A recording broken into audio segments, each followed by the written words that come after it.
Hello students, welcome to my YouTube channel commerce फॉरेस। तो आज हम सबसे पहले देखेंगे +1 अकाउंट्स का इंट्रोडक्शन देखेंगे। आज शुरू करेंगे +1 अकाउंट्स को। तो जो भी बच्चे न्यूली कॉमर्स में जिन्होंने ऑप्ट किया है सब्जेक्ट्स, तो ध्यान से देखना। अकाउंटिंग का आज स्टार्टिंग करेंगे हम, कैसे करेंगे। सो सबसे पहले हमारे पास अकाउंटिंग जो है, अकाउंटिंग का मीनिंग क्या होता है। अकाउंटिंग का मीनिंग है, accounting is art of recording, classifying and summarise in a significant manner and in the terms of money, transactions and events which are in part of at least of financial character and interpreting the results thereof। यानी कि accounting जो है वो एक art है record करने के लिए, डाटा को क्लासीफाई करने के लिए, समराइज करने के लिए, and in terms of money यानी पैसे की जो वैल्यू है, यानी मॉनेटरी वैल्यू में हम उसे देखेंगे। Transactions and events which are in part at least of financial character, transaction या कोई इवेंट अकर कर रहा है फाइनेंशियल करेक्टर में, और interpreting the results thereof, और उसका जो रिजल्ट आएगा उसको हम इंटरप्रेट करेंगे। सो बेसिकली थोड़ी सी टिपिकल, हम थोड़ी सी इजी लैंग्वेज की तरफ चलते हैं। तो ये है, accounting system is a means of collecting, summarising, analysing and reporting in monetary terms the information of the business. यानी कि अकाउंटिंग क्या करता है, एक ऐसा सिस्टम है जो मीन्स को कलेक्ट करता है, समराइज करता है, उसको एनालाइज करता है, रिपोर्टिंग करता है उसकी इन मॉनेटरी टर्म्स में। यानी जो भी ट्रांजैक्शंस या अकर की हैं मॉनेटरी टर्म्स में की हैं, तो वो उसकी सारी इन्फॉर्मेशन को पहले कलेक्ट करना, फिर उसको समराइज करना, उसको एनालाइज करना एंड उसकी रिपोर्टिंग करना। बिजनेस की इन्फॉर्मेशन को मॉनेटरी टर्म्स में वो क्या होती है आपके पास, अकाउंटिंग। ये तो बेसिकली आपका अकाउंटिंग का मतलब यही है, यानी बिजनेस की मॉनेटरी टर्म्स की जो भी ट्रांजैक्शंस होंगी उसको कलेक्ट करना, समराइज करना, एनालाइज करना एंड रिपोर्टिंग करना। सो नेक्स्ट हमारे पास जो आता है वो है process of the accounting. So process of accounting में फर्स्ट हमारे पास जो टॉपिक है वो है identifying the business transactions and events. इसमें हम क्या करेंगे, सबसे पहले आइडेंटिफाई करेंगे कि जो भी एक्चुअल में बिजनेस में हो रहा है वो एक्चुअल में ट्रांजैक्शन है या इवेंट है। अब ट्रांजैक्शन क्या होती है, ट्रांजैक्शन क्या होती है, वो है कि जब भी दो पर्सन्स आपस में मॉनेटरी वैल्यू को एक्सचेंज करते हैं, यानी एक पर्सन मॉनेटरी वैल्यू को सेक्रीफाइस कर रहा है एंड दूसरा उसको गेन कर रहा है या रिसीव कर रहा है, तो आपकी क्या होगी, ट्रांजैक्शन। इसके लिए एक छोटी सी एग्जांपल लेते हैं। आप जैसे शॉप पे जाते हो, आप कुछ भी सामान लेते हो, सपोज आपने 10 रुपये की मैगी ली है, तो आपके पास मैगी आ गई है और आपने उसके बदले में 10 रुपीज़ शॉपकीपर को दे दिए। तो आप 10 रुपीज़ दे रहे हो, यानी आप क्या हो उस केस में, आप सेक्रीफाइस कर रहे हो उस 10 रुपये को। और जो शॉपकीपर है जिसने 10 रुपीज़ लिए हैं आपसे, वो क्या करेगा, वो है जो रिसीव करेगा उस वैल्यू को। तो ये बेसिकली ट्रांजैक्शन है जिसमें 2 पर्सन्स होते हैं, एक रिसीवर होता है एंड एक पेमेंट करने वाला पेई होता है। सो ये आपका आ जाएगा ट्रांजैक्शन। एंड देन उसके बाद आपके पास आता है इवेंट। अब इवेंट क्या है, कुछ ऐसा पर्टिकुलर सिचुएशन जिसमें वो ट्रांजैक्शन एक्चुअल में अकर कर रही है, वो आपके पास इवेंट होएगा। ठीक है। एन इवेंट वेदर इंटरनल और external is a happening of consequences to an entity. यानी कोई भी, चाहे वो इंटरनल है चाहे वो एक्सटर्नल है, जब भी एंटिटी में उसकी हैपनिंग हो रही है, वो एक्चुअल में एग्जिस्ट कर रहा है, तो उस केस में आपके पास क्या आएगा, वो इवेंट है। सो नेक्स्ट हमारे पास जो सेकंड पॉइंट है, सबसे पहले हमने ये कर लिया है, ट्रांजैक्शन और इवेंट को हम आइडेंटिफाई करेंगे, यानी ट्रांजैक्शन कौन सी है एंड देन इवेंट कौन सा है। उसके बाद हम करेंगे measuring the identified transaction and event, measuring the identified transactions and events. अब हमने सबसे पहले यहाँ पे आइडेंटिफाई कर लिया, अब हम इसको मेजर करेंगे। अब मेजर इसमें कैसे करेंगे वो देखते हैं। Accounting measure the transaction and events in a term of common measurement that is the ruling currency of the country. Measure करना है। अब मेजर किस में करेंगे हम, जो भी उस देश के बीच की करेंसी यूज़ कर रहे हो। अगर आप, जैसे मैंने एग्जांपल दी, आप शॉपकीपर के पास मैगी परचेज करने गए हो, तो उसके बदले में जब आपने वो मैगी के बदले में जो भी दिया है शॉपकीपर को, तो वो आपके पास क्या आएगा, वो मेजर करना है, यानी उसकी वैल्यू कितनी है, वो मॉनेटरी वैल्यू में ही हम हमेशा क्या करते हैं, उसको मेजर करते हैं। इंडिया में हम अगर देखें तो रुपीज़ में मेजर करेंगे, ठीक है। अगर आप यूएस की बात करें तो आप उसमें डॉलर्स में उसको मेजर करेंगे। सो बेसिकली ये है सेकंड पॉइंट, उसको हमने मेजर करना है। नेक्स्ट हमारे पास जो आता है वो आता है रिकॉर्डिंग। आइडेंटिफाई कर लिया बिजनेस ट्रांजैक्शंस एंड इवेंट्स को, उसके बाद मेजर कर लिया। नेक्स्ट हमारे पास आता है recording. This is a function of accounting. It is essentially concerned with not only ensuring that all the business transactions of financial character are in fact recorded, but also that they are recorded in orderly manner। यानी अब क्या करना है, जो हमने events and transactions को major किया है आइडेंटिफाई करने के बाद, उसको हमने रिकॉर्ड करना है। जर्नल में रिकॉर्ड कर सकते हैं हम उसको, अगर उसको अलग सबसे पहले जो भी हम ट्रांजैक्शंस वगैरह जो भी एक्चुअल में करते हैं, तो सबसे पहले हम अकाउंटिंग में क्या करते हैं, उसको जर्नल में रिकॉर्ड करते हैं। JOURNAL, यानी जर्नल हमारे पास जो बुक होती है, हम इसमें रिकॉर्ड करते हैं हर एक ट्रांजैक्शन को। अगर उसके बाद भी हमने अगर इसके आगे भी कुछ लेके जाना है, तो हम फर्दर इसको अगर डिवाइड करना चाहें तो सब्सिडरी बुक्स में लेके जा सकते हैं। उसमें आपके पास कैश जर्नल आ जाते हैं, परचेज जर्नल्स आ जाते हैं, सेल्स जर्नल्स आ जाते हैं, एक्सेट्रा एक्सेट्रा। यानी मेन हेड आपका जर्नल आएगा। देन उसके बाद अगर उसको सब डिवाइडेड करना है तो सेल्स में हम कर सकते हैं, सेल्स जर्नल में कर सकते हैं इसको हम। उसके बाद हम परचेज जर्नल्स में इसको कर सकते हैं। सो बेसिकली ये बुक्स है, मेन हेड आपका जर्नल आएगा। एंड अगर उसको फर्दर डिवाइड करेंगे तो सेल एंड परचेज वगैरह की, रिटर्न इनवर्ट्स वगैरह की, वो हो जाएगा इसमें, वो करेंगे। नेक्स्ट उसके बाद रिकॉर्ड करने के बाद हमारे पास नेक्स्ट जो है वो है क्लासीफाइंग।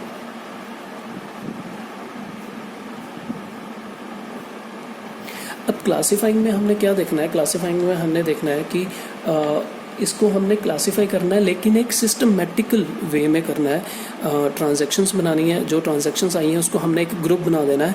तो उसको जैसे मान लो अगर आपके पास सेल्स की एंट्री हैं, 10 से 12 एंट्रीज आपकी सेल की हैं।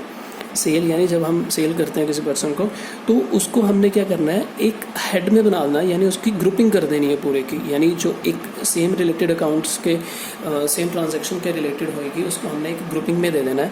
उसको हम क्या बोलते हैं, जब हम एक ग्रुप क्रिएट करते हैं उसको हम बोलते हैं लेजर। ठीक है, तो सबसे पहले हम जर्नल बनाएंगे। जर्नल में आपकी सेल की एंट्री आ जाएगी, परचेज की सभी एंट्री आ जाएगी। अब जब हम लेजर बनाएंगे तो ये बेसिकली इसमें अकाउंट्स बनते हैं। ठीक है, लेजर में लेजर बुक्स वगैरह क्रिएट करते हैं। तो उसमें यानी अगर सेल्स अकाउंट्स हम बना रहे हैं तो इसमें क्या आएगा, सेल्स के रिलेटेड जितनी भी आपकी एंट्रीज होंगी डेबिट और क्रेडिट साइड पे, वो सभी की सभी आपकी सेल्स अकाउंट में आएगी। परचेज़ की अगर एंट्री है तो वो सारी की सारी परचेज़ की एंट्री, चाहे आपके पास 100 एंट्रीज हैं, चाहे आपके पास 200 एंट्रीज हैं, चाहे आपके पास एक एंट्री है, वो सारी की सारी परचेज़ की परचेज़ अकाउंट में ही आएगी। तो इसके बेसिस पे हम क्या करेंगे, क्लासीफाई करेंगे इंफॉर्मेशन को। नेक्स्ट हमारे पास फिफ्थ जो आता है वो आता है समराइजिंग।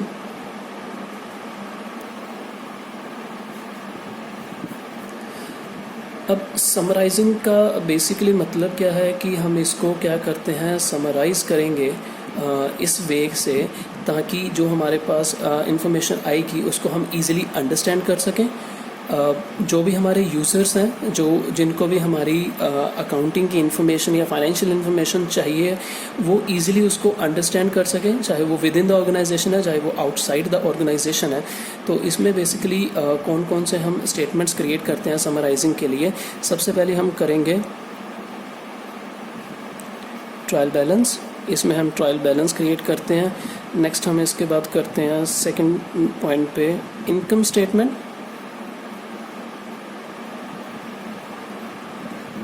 नेक्स्ट लास्ट में हम इसके लिए करते हैं बैलेंस शीट।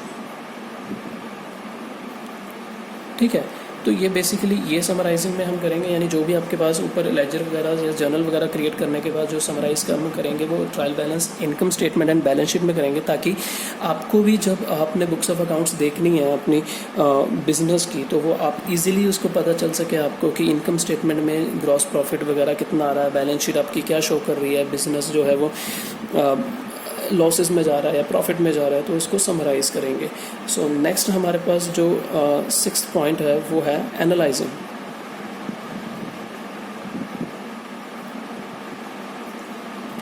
अब हमने समराइज़ कर लिया, अब उसके बाद हम करेंगे एनालाइज। एनालाइज में बेसिकली क्या है, एनालाइजिंग में ये होता है कि ये बेसिकली इस्टेब्लिशमेंट करती है relationship various items and groups of the items taken from income statement and balance sheet. Purpose of analysing is to identifying the financial strength and weakness of the enterprises.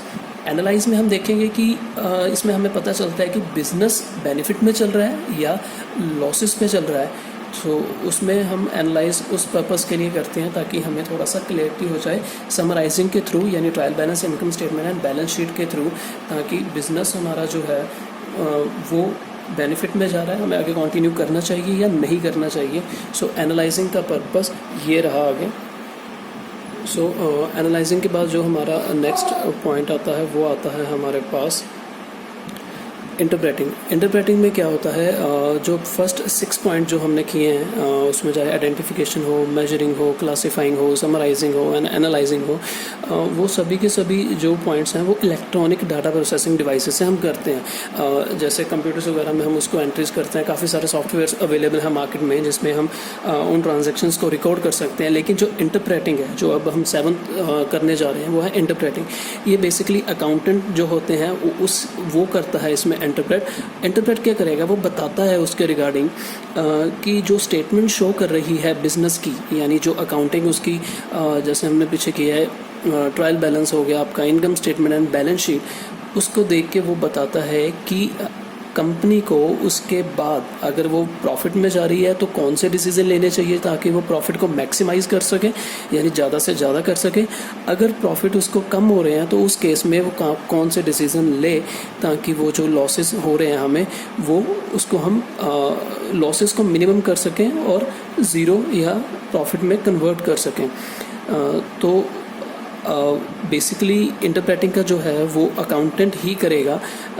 उसको accountant को क्यों show करना पड़ता है, ये इसलिए show करना पड़ता है ताकि उसको वो बता सके कि जो हो रहा है, यानी जिस कारण जो ट्रांजैक्शंस के रिगार्डिंग जिनका मेन इफेक्ट पड़ा है बिजनेस के ऊपर लॉसेस होने में, वो क्यों पड़ा है और उसको हम कंडीशंस को कैसे ठीक कर सकते हैं नेक्स्ट इन द फ्यूचर में।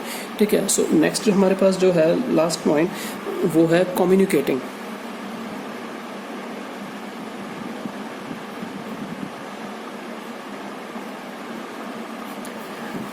अब कम्युनिकेटिंग करने में इसमें अब क्या करेंगे, हम कम्युनिकेट इंटरप्रेट कर लिया अकाउंटेंट ने, उसके बाद अब हम क्या करेंगे, इसको कम्युनिकेट करेंगे रिपोर्ट्स के हिसाब से।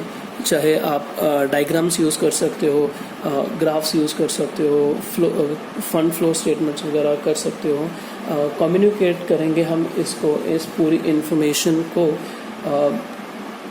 बिज़नेस के जो ओनर्स वगैरह होते हैं या जो पर्सन्स जिनको हमारे बिज़नेस में इंटरेस्ट है, चाहे वो हमारे एम्प्लॉयज़ हैं, चाहे या कोई हमारे आउटसाइडर द बिज़नेस वो हैं, जैसे गवर्नमेंट वगैरह हो गई, आपके इन्वेस्टर्स हो गए हैं, क्रेडिटर्स हो गए हैं, सप्लायर्स हो गए हैं, उनको भी इन्फॉर्मेशन हमने देनी होती है कि कंपनी जो है या बिज़नेस जो है इतने प्रॉफिट में चल रहा है या इतने लॉसेस में चल रहा है, उनको हम इन्फॉर्मेशन कम्युनिकेट करेंगे लास्ट स्टेप पे।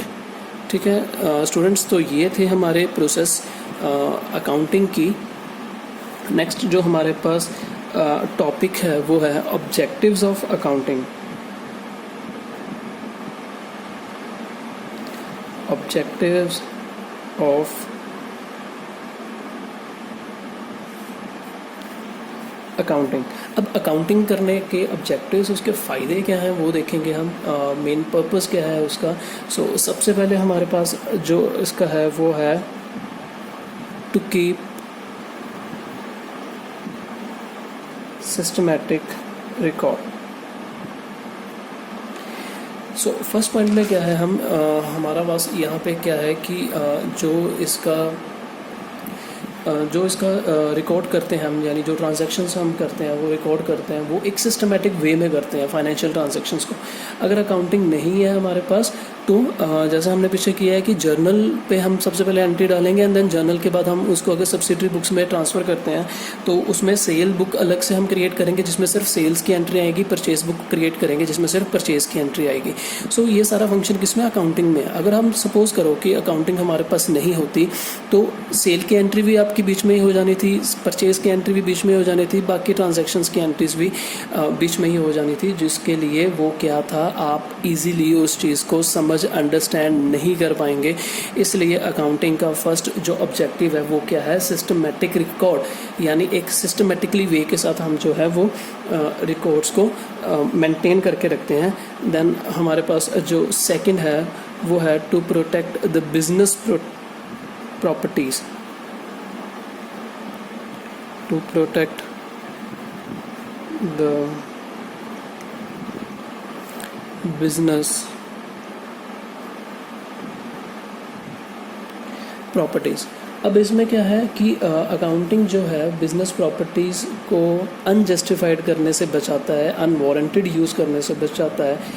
वो इसीलिए किस किस किस केस में बचा सकता है, वो है the amount of the proprietor's fund invested in the business, यानी कितना ऑनर। अब प्रोप्राइटर क्या होता है, बिजनेस का ऑनर, ठीक है, जिस पर्सन ने बिजनेस ओपन किया है। सो सबसे पहले क्या है, the amount of the proprietor's fund invested in the business, यानी कितना पैसा वो लेके आया है बिजनेस में। How much the business has to pay to others, business ने कितना दूसरों को पे करना है, हमारी लाइबिलिटीज़ कितनी हैं दूसरों के प्रति। उसके बाद हमारे पास है how much the business has to recover from others, हमने दूसरों से कितने ज़्यादा पैसे लेने हैं। How much the business has in the form of fixed assets, cash in hand, cash at bank, stock of raw material, work in progress and finished goods. So basically business properties के point में हमने basically ये information gather करनी होती है कि business के पास कितनी फिक्स्ड एसेट्स पड़ी हुई हैं, कितनी कैश इन हैंड पड़ी हुई हैं, कितनी कैश एट बैंक, बैंक में हमारा कैश कितना पड़ा हुआ है, हमारे पास स्टॉक कितना है, चाहे वो रॉ मटेरियल का है, चाहे वो वर्क इन प्रोग्रेस का है, चाहे वो फिनिश्ड गुड्स का है। और जो इन्फॉर्मेशन ऊपर मैंने अभी आपको बताई है उसमें क्या है, वो उसको हम कभी भी आइडल नहीं रख सकते हैं, ठीक है, यानी उसको हमें देखना ही होगा हर बार कि वो कितनी हमारे पास एसेट्स पड़ी हैं, हमने दूसरों से कितना पैसा लेना है, दूसरों को कितना पैसा देना है, वो सारा कुछ हम इसमें देखेंगे बिजनेस प्रॉपर्टीज़ में।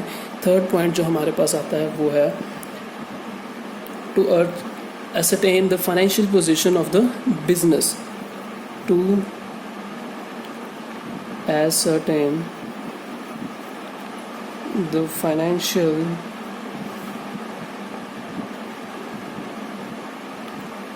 position of business। अकाउंटिंग का बेसिकली और दूसरा ऑब्जेक्टिव, एक और ऑब्जेक्टिव क्या है कि इससे हम क्या करते हैं, बिजनेस की फाइनेंशियल पोजीशंस को पता कर सकते हैं।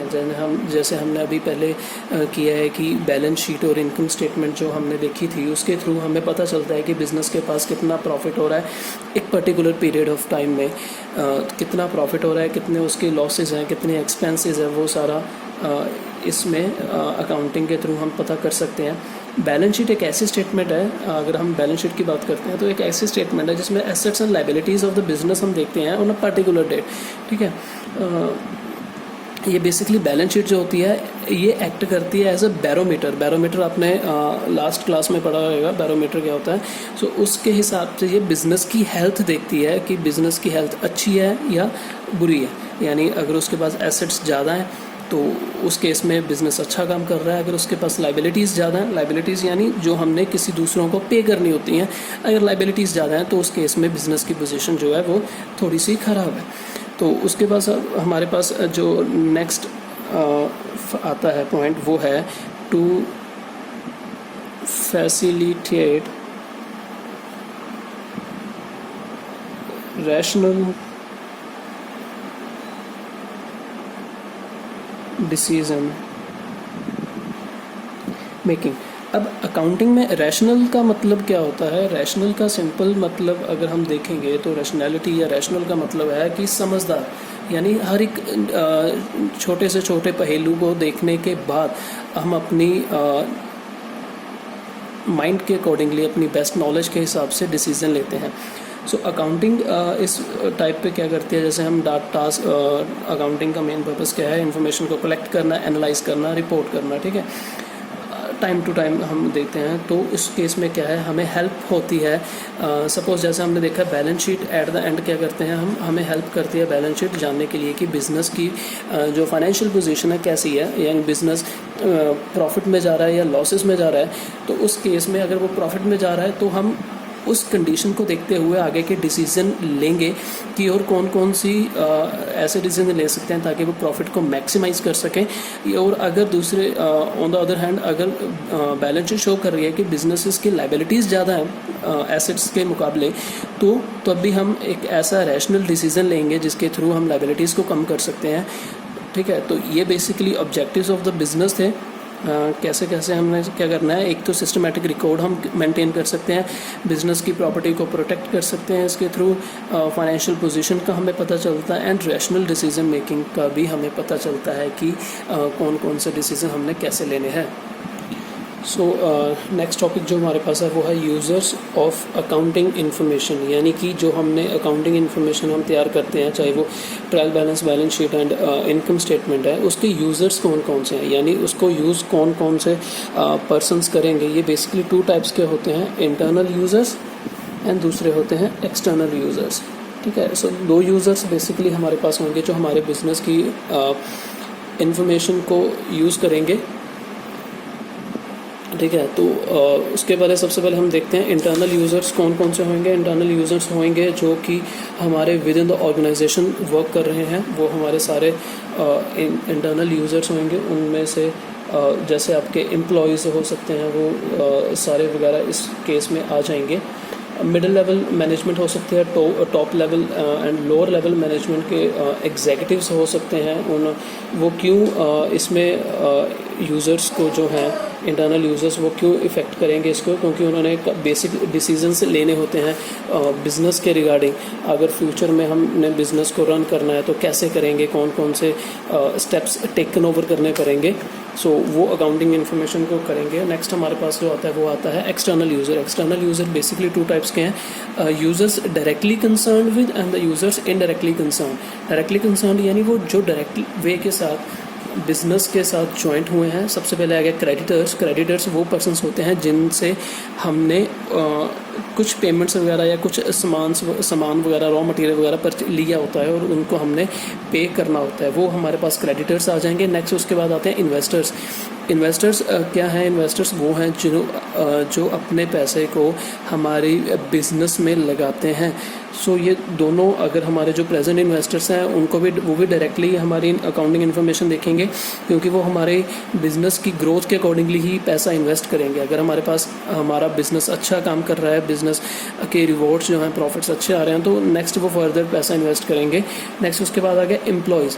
कोई भी जो एम्प्लॉई है वो हमेशा उसी बिज़नेस में जाएगा जिसकी रेपुटेशन या गुडविल सबसे अच्छी होगी मार्केट में। सो ये भी एक डायरेक्टली इफ़ेक्ट करेगा किसी भी बिज़नेस की अकाउंटिंग इन्फॉर्मेशन को, क्योंकि एम्प्लॉयज़ जो हैं बाद ही उसको ज्वाइन करता है। नेक्स्ट आ गया कंज्यूमर जो है वो उसी बिज़नेस का प्रोडक्ट परचेज़ करेगा जिसकी गुडविल मार्केट में ऑलरेडी बनी हो। नेक्स्ट हमारे पास आ गया टैक्स अथॉरिटीज़। टैक्स अथॉरिटीज़ में आपके पास आपकी सेंट्रल गवर्नमेंट आ जाती है, स्टेट गवर्नमेंट आ जाती है, कस्टम एंड एक्साइज आ जाते हैं। तो उन सभी का भी क्या होएगा, डायरेक्टली कंसर्न होएगा आपकी अकाउंटिंग इन्फॉर्मेशन का। वो डायरेक्टली देखेंगे ताकि टैक्सेस जिस हिसाब से आपका प्रॉफिट हो रहा है, आपकी अर्निंग्स हो रही हैं, उस अकॉर्डिंगली आप टैक्सेस पे कर रहे हो या नहीं कर रहे हो, वो सब कुछ आएगा। नेक्स्ट हमारे पास आ गया यूजर्स इनडायरेक्टली कंसर्न्ड विद। अब इनडायरेक्टली कौन कंसर्न करता है? सबसे पहले आगे पब्लिक, जनरल पब्लिक। कंज्यूमर वो होते हैं जो हमारे गुड्स को परचेज़ करते हैं। पब्लिक में सभी आ जाते हैं, चाहे वो कंज्यूमर हैं चाहे वो नहीं है। सो वो भी कहीं ना कहीं इफ़ेक्ट करते हैं अकाउंटिंग इन्फॉर्मेशन के हिसाब से। नेक्स्ट आ गया रिसर्चर्स वो होते हैं जिन्होंने कंपनीज़ की इन्फॉर्मेशन पे रिसर्चेस वगैरह करनी होती हैं। सो वो भी डायरेक्टली वो इनडायरेक्टली इन्फ्लुएंस होंगे हमारी अकाउंटिंग इन्फॉर्मेशन से। नेक्स्ट आ गया print and electronic media. Print and electronic media. इसमें क्या है कि जैसे आपको पता है कि जर्नल्स वगैरह काफ़ी आते हैं, मैगजीन्स काफ़ी आती हैं जो बिजनेसेस पे बेसिकली डिपेंड करते हैं, जो बिज़नेस अच्छा कर रहे हैं उनके बारे में आर्टिकल्स वगैरह छपते हैं, या बिज़नेस जो बंद होने की कगार पे आ जाते हैं, जो बंद होते हैं, जो अच्छा नहीं कर पा रहे हैं, तो वो उस अकॉर्डिंगली भी करते हैं। So print and electronic media भी एक ऐसा यूज़र है जो अकाउंटिंग इन्फॉर्मेशन को डायरेक्टली इन्फ्लुएंस करता है किसी भी बिज़नेस की। सो नेक्स्ट जो हमारे पास है वो है अकाउंटिंग टर्मिनोलॉजी, यानी कि जो वो शब्द देखेंगे जो हम बेसिकली अकाउंट्स में यूज़ करते हैं। सो उसका मतलब वगैरह देखेंगे इसमें क्या है क्या नहीं है। तो सबसे पहले हमारे पास है प्रोप्राइटर या ओनर। प्रोप्राइटर या ओनर वो पर्सन होता है जो बिज़नेस को स्टार्ट करता है अपनी मनी से, अपना खुद का पैसा लगाता है और जो बिज़नेस के रिस्क को बेयर करने में विलिंग होता है। यानी अगर इसकी डेफिनेशन देखें तो क्या होता है, the person who takes the initiative to start the business, invest his money and money's worth and bear the risk of the business is called proprietor. यानी वो कोई भी पर्सन जो अपने पैसे को बिजनेस अपॉर्चुनिटीज़ क्रिएट करने में लगाता है, रिस्क लेता है वो पर्सन, उसको हम क्या कहते हैं, ओनर या प्रोप्राइटर। ठीक है। सो नेक्स्ट हमारे पास जो है वो है कैपिटल।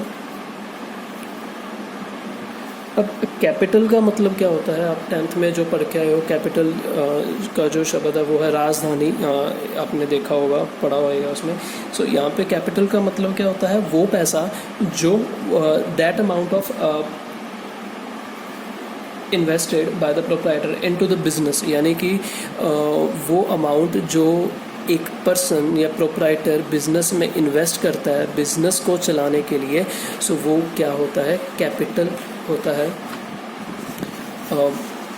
कैपिटल इंक्रीज कर सकते हैं जैसे जैसे इसके बिजनेस में आपके प्रॉफिट्स होते जाएंगे। कैपिटल को हम डिक्रीज भी कर सकते हैं जैसे जैसे सपोज अगर बिजनेस में लॉसेस हो रहे हैं।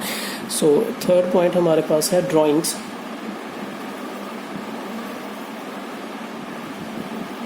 ड्राइंग्स का मतलब क्या होता है, it is the amount of benefits withdrawn by the owner from the business for personal and domestic use. यानी कि ड्राइंग्स का मतलब क्या होता है, जो भी पैसा बिजनेसमैन ने बिजनेस में लगाया है, ठीक है, जो भी पैसा उसने इन्वेस्ट किया है कैपिटल के तौर पे, उसको वो जब वो निकालता है किस पर्पस के लिए, चाहे वो पर्सनल यूज़ है चाहे वो डोमेस्टिक यूज़ है, ठीक है, चाहे वो अपने पर्सनल के लिए निकालता है चाहे डोमेस्टिक के लिए निकालता है, वो सारी क्या आएंगी, ड्राइंग्स आएंगी। सो इसमें अगर हम एक एग्जांपल देखते हैं तो वो कह रहा है, सपोज सुखमनी जो है वो बिज़नेस स्टार्ट करता है 50,000 कैपिटल उसने लगाई है, 50,000 की उसने कैपिटल इन्वेस्ट की है, बट उसने क्या किया है, उसने उस 50,000 में से 3,000 जो है वो विड्रॉ कर लिया है उसमें से फॉर पर्सनल यूज़, उसने पर्सनल यूज़ के लिए विड्रॉ कर लिया है। तो ये आपका 3,000 क्या आ जाएंगी, ड्राइंग्स आ जाएंगी इस पर, ठीक है। सो प्रोप्राइटर आपको पता चल गया। कैपिटल क्या होती है, that amount of money which is invested by the owner into the business. उसके बाद ड्राइंग्स वो होती हैं जो ओनर अपने पर्सनल यूज़ या डोमेस्टिक यूज़ के लिए बिजनेस में लगाए गए पैसे में से निकालता है, ठीक है। तो वो आपके पास क्या है, वो ड्राइंग्स है। नेक्स्ट हमारे पास आता है बिजनेस ट्रांजैक्शंस।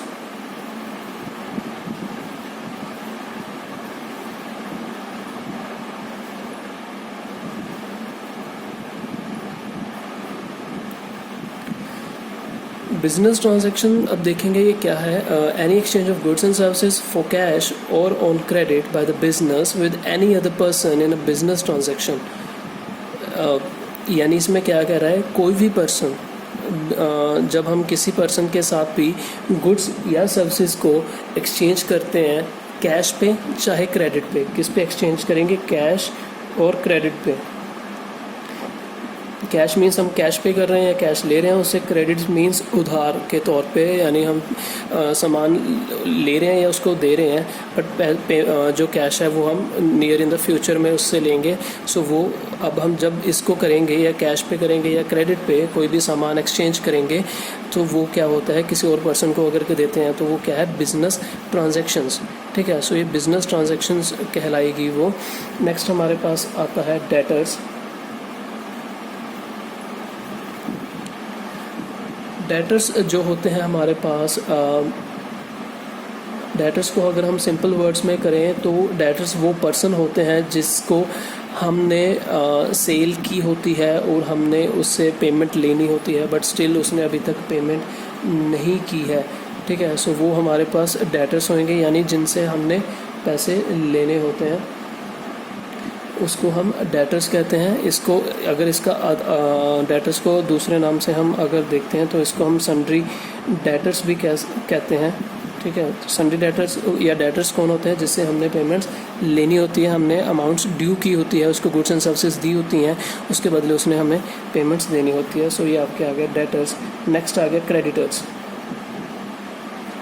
क्रेडिटर्स आप बेसिकली ये क्रेडिट से इसको देख सकते हो। क्रेडिट का मीन्स है उधार। तो क्रेडिटर्स यानी कि हमने इन लोगों से सामान परचेज़ किया हुआ था, इनकी सर्विसेज ली हुई थी, अब हमने इनको पेमेंट करनी है। सो वो आपका पास क्या आ जाएगा? क्रेडिटर्स आ जाएगा। The person to whom amount is owed by the enterprises on the purchase of goods and services in respect of contractual obligations is called creditors. यानी जिससे हमने गुड्स एंड सर्विसेज परचेज की होती हैं और उसको पेमेंट करनी होती है, तो वो क्या है? हमारे पास क्रेडिटर्स है। नेक्स्ट हमारे पास जो है वो है रिसीवेबल्स।